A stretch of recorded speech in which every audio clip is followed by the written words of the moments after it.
Assalamualaikum anak-anak. Apa kabar semuanya? Semoga tetap sehat dan semangat terus ya. Baiklah, sebelum kita mulai pelajaran pada hari ini, sebaiknya kita awali dengan mengucapkan basmalah. Bismillahirrahmanirrahim.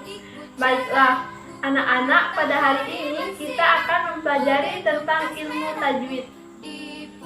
Nah, dalam membaca Al-Quran ada ilmu yang disebut dengan tajwid.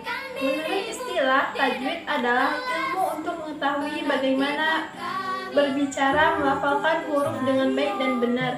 Di antara bagian ilmu tajwid itu sendiri, di dalamnya terdapat hukum bacaan nun mati dan tanwin, dan hukum bacaan nun mati bertemu dengan huruf hijaiyah.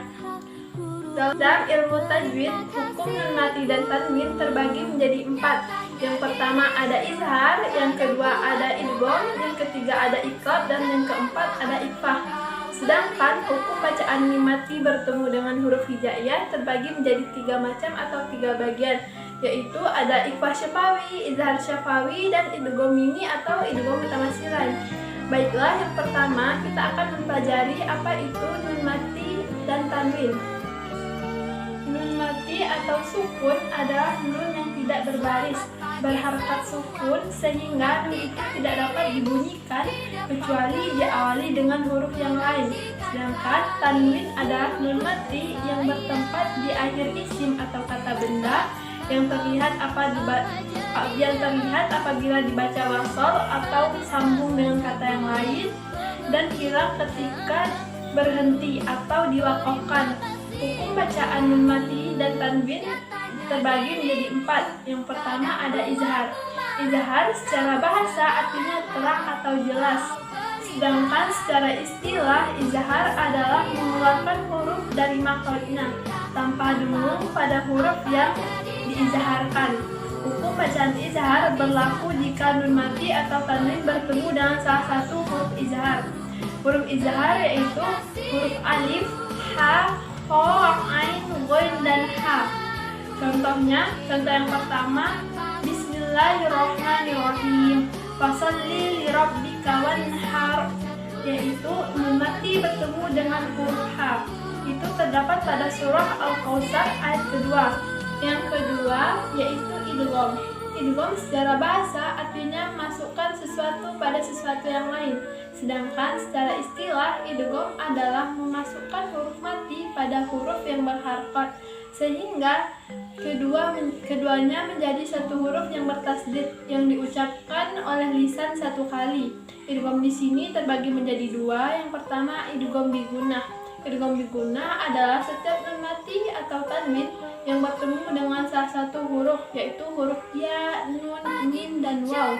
Cara membacanya yaitu nun mati atau tanwin dimasukkan menjadi satu dengan huruf sesudahnya dan dibaca dengan dengung. Contohnya, Bismillahirrahmanirrahim, tabbat yada abi lahabin wa tab, yaitu terdapat pada surat Al-Lahab ayat pertama, yaitu tanwin bertemu dengan huruf waw. Yang kedua yaitu ada idgham bila gunnah. Idgham bila gunnah adalah memasukkan bacaan nun mati atau tanwin ke huruf berikutnya tanpa disertai dengan dengung. Huruf idgham bila gunnah ada 2, yaitu huruf lam dan huruf ro.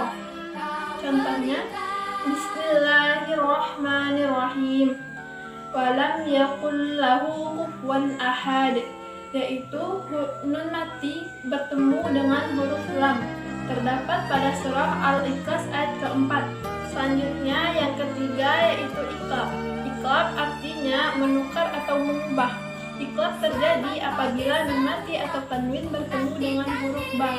Cara membacanya adalah dengan menyuarakan huruf nun mati atau tanwin menjadi huruf mim dengan merapatkan 2 bibir dan mendengung. Contohnya, Bismillahirrahmanirrahim, kalla layunbadanna fil hutamah, yaitu nun mati bertemu dengan huruf ba dan kita ditukar bunyinya menjadi huruf mim.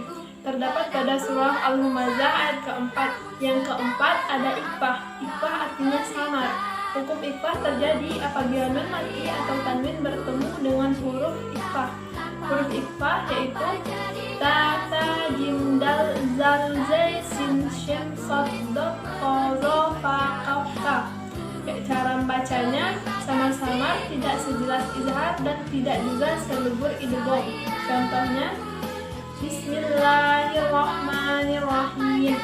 Ma'ang-fajjajah, yaitu terdapat pada surah An-Naba ayat ke-14, yaitu tanwin bertemu dengan huruf ta. Setelah anak-anak semuanya, selanjutnya kita akan membahas tentang hukum bacaan mim mati atau mim sukun. Mim sukun apabila bertemu dengan huruf hijaiyah terbagi menjadi 3 macam atau 3 bagian. Yang pertama ada ikhfa syafawi.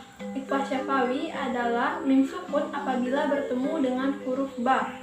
Cara membacanya ada dengan mendengungkan atau menambahkan gunnah yang ditahan selama 2-3 harokat. Contohnya Bismillahirrahmanirrahim. Ma'lahum bihi min ilmin, yaitu mim mati bertemu dengan huruf ba. Yang kedua yaitu ada idgham mimi atau idgham mutamatsilin, yaitu mim mati yang terjadi apabila mim mati bertemu dengan mim. Cara membacanya yaitu dengan menambahkan gunnah yang ditahan selama 2-3 harokat. Contohnya Bismillahirrahmanirrahim. Fi qulubihim maradun.